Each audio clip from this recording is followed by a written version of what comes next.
बिस्मिल्लाहिर्रहमानिर्रहीम, अस्सलाम वालेकुम जी।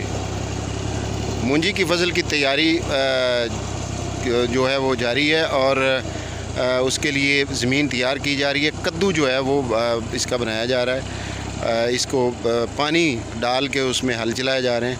तो ये जनाब हल चला के तो ये सुहागा मारांगे, सुहागा मार के तो फिर उस तो बाद इनू लावांगे जी। मूंजी लगेगी, वो भी तुहानू दसांगे कि मूंजी किद्दां लांदे ने लोकी।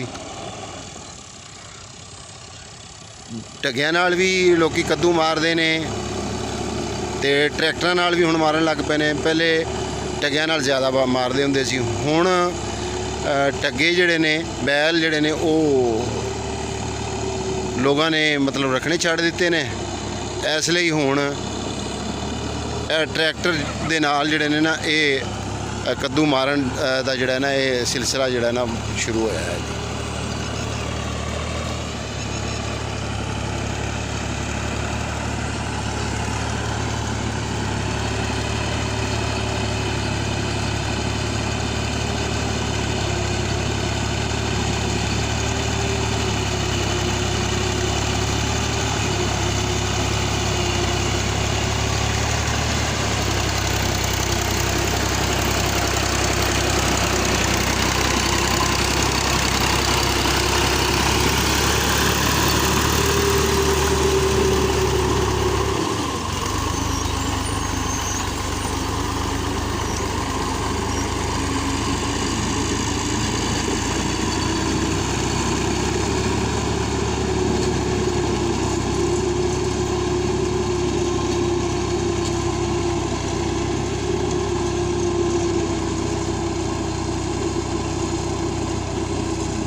मूंजी लगाने वास्ते मेहनत ज़्यादा करनी पैंदी है और मूंजी दा फसल जिहड़ा है शायद सब तो ज़्यादा औखा फसल है, जिहड़ा ज़्यादा मुशक्कत जिहड़ा ना वो लैंदा है, मेहनत लैंदा है।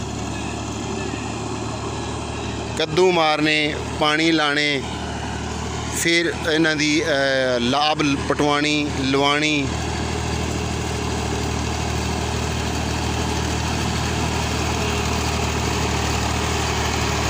बड़ा मेहनत तलब काम हैगा है।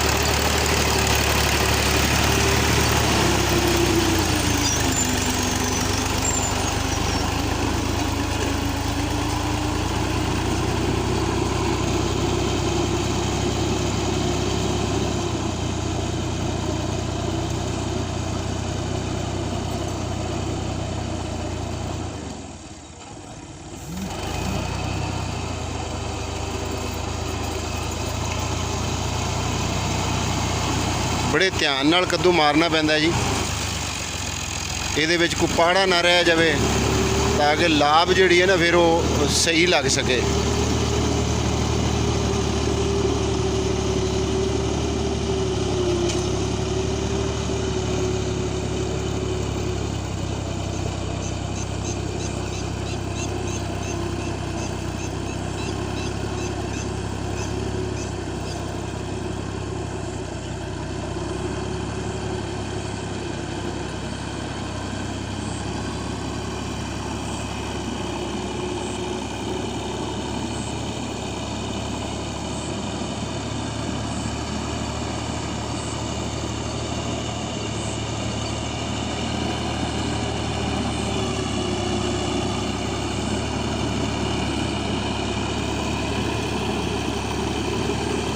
हुण इहदे मगर सुहागा पा के ते वो मारिया जाएगा जी।